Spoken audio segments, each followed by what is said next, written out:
سورۃ الاعراف کی آیت نمبر 11، سورۃ الاعراف کا دوسرا رکوع اور 8ویں پارے کا 9واں رکوع۔ اللہ رب العالمین نے ارشاد فرمایا، وَلَقَدْ خَلَقْنَاكُمْ ثُمَّ صَوَّرْنَاكُمْ، اور بے شک ہم نے تمہیں پیدا کیا پھر تمہارے نقشے بنائے، تمہاری صورت بنائی۔ ثم قلنا للملائکۃ اسجدوا لآدم، پھر ہم نے فرشتوں سے فرمایا کہ آدم کو سجدہ کرو۔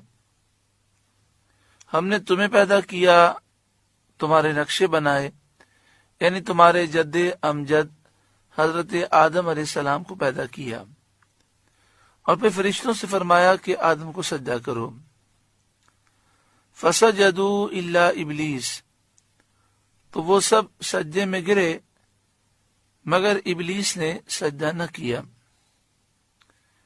ابلیس لعین فرشتہ نہیں ہے، یہ جن ہے،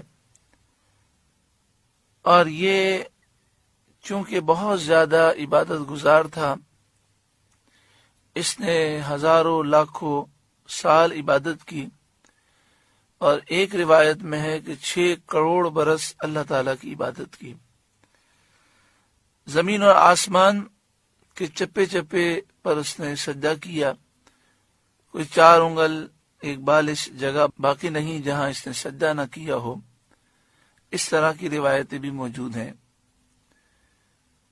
پھر اللہ تعالیٰ نے اسے مقام و مرتبہ دیا، آسمان دنیا کی حکومت، اس کا نظام اس کے سپرد کیا گیا۔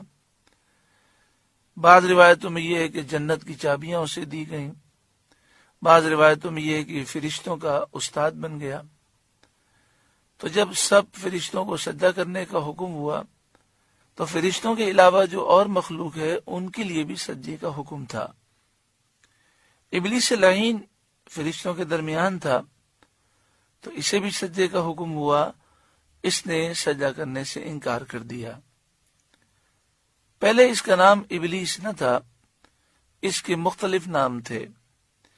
کسی آسمان میں زاہد مشہور تھا، کسی میں عابد مشہور تھا، لیکن اس نے جب حضرت آدم علیہ السلام کو سجدہ کرنے سے انکار کر دیا تو پھر یہ ابلیس لعین مشہور ہوا۔ لم یکن من الساجدین، یہ سجدہ والوں میں نہ ہوا، اس نے سجدہ نہ کیا۔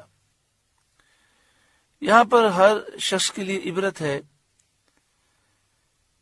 کہ اللہ تعالیٰ سے یہ دعا مانگنی چاہیے کہ اللہ تعالیٰ ہمیں اچھا انجام نصیب فرمائے۔ حدیث پاک میں ہے، انما الاعمال بالخواتیم، اعمال کا دار و مدار خاتمے پر ہے۔ ابلیس 6 کروڑ برس تک عبادت کرتا رہا اور کہاں سے کہاں پہنچ گیا، لیکن پھر اس نے غرور کیا اور حضرت آدم علیہ السلام کی بیعت بھی کرنے کی وجہ سے برباد ہو گیا، ہمیشہ کے لیے لعنتی ہو گیا۔ ایسے کئی واقعات موجود ہیں کہ ابتدائی طور پر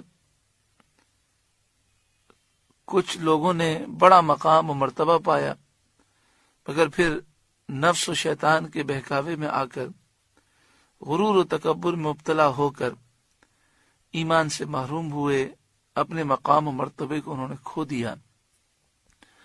اللہ تعالی ہمیں سچی پکی توبہ نصیب فرمائے، تقوی و پرہیزگاری نصیب فرمائے، اور ہمیں استقامت عطا فرمائے، ہمارا خاتمہ بالخیر فرمائے۔